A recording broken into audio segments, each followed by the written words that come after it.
Hey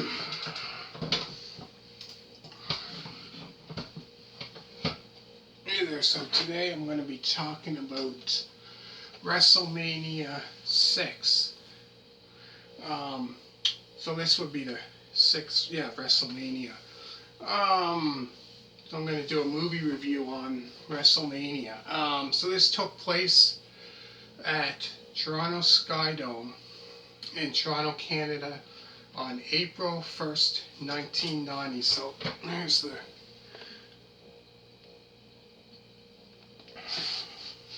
show it again if you didn't see it.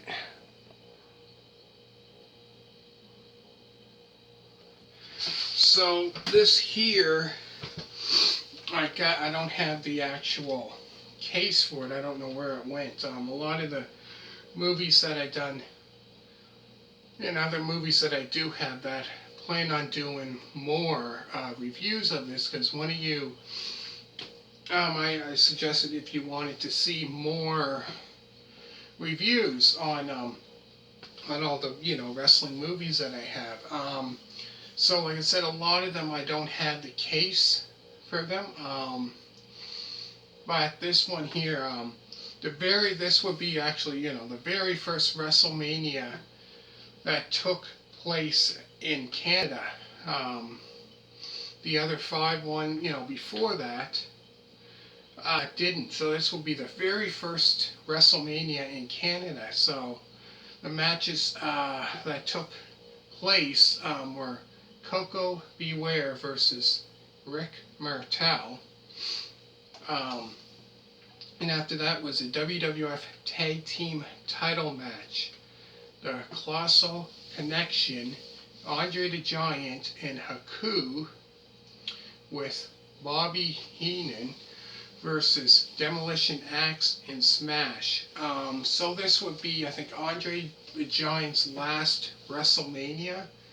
And then after that, I think I think he appeared in wrestling like I think a year later or somewhere around that time. So that was the last time he was with Bobby Heenan in the Heenan family, the very last one. Then after that was Earthquake with Jimmy Hart versus Hercules. Then there was Brutus Beefcake versus Mr. Perfect with the Genius. So if you've seen the movie review of WWF Royal Rumble 1990, which I done a couple of days ago, I believe, the Brutus the Barber Beefcake faced off against the Genius. So this is kind of like a revenge against Mr. Perfect for interfering in that match. And after that is Bad News Brown versus Roddy Piper, which they had a feud going around. I would say it started at the Royal Rumble 1990 when it started. Then the Hart Foundation, Bret Hart and Jim Neidhart versus the Bolsheviks, which is Boris Zukov and Nikolai Volkov. So that there was I found that there was quite of an interesting match. Then there was the Barbarian with Bobby Heenan versus Tito Santana. So definitely, if you're watching a match with, Bobby Heenan, one of his people that he managed in the Heenan family at that time, it was quite entertaining. So I found, he was great as a manager, definitely really great, a legend. And definitely later on when he done Broadcast Journal, when he was doing, broadcasting, found, quite entertaining, I found. After it was Dusty Rhodes and Sapphire with Miss Elizabeth versus Queen Sherry and Randy Savage. So that match there was quite interesting because last time I think she was in the WWF before that was probably around 89, I believe. I believe it was sometime in 89.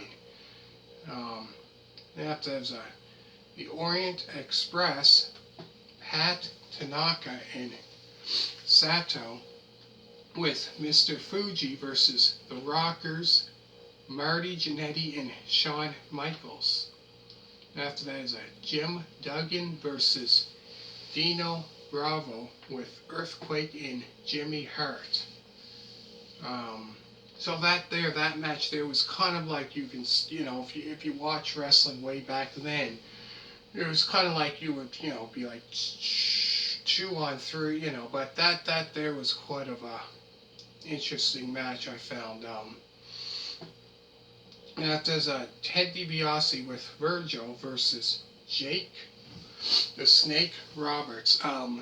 So that match there would be if Ted DiBiase lost the match, he would lose the $1 million title.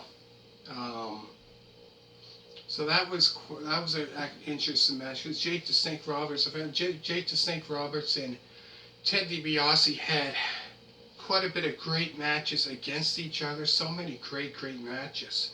I found. Now there's a Big Boss Man versus Akeem with Slick.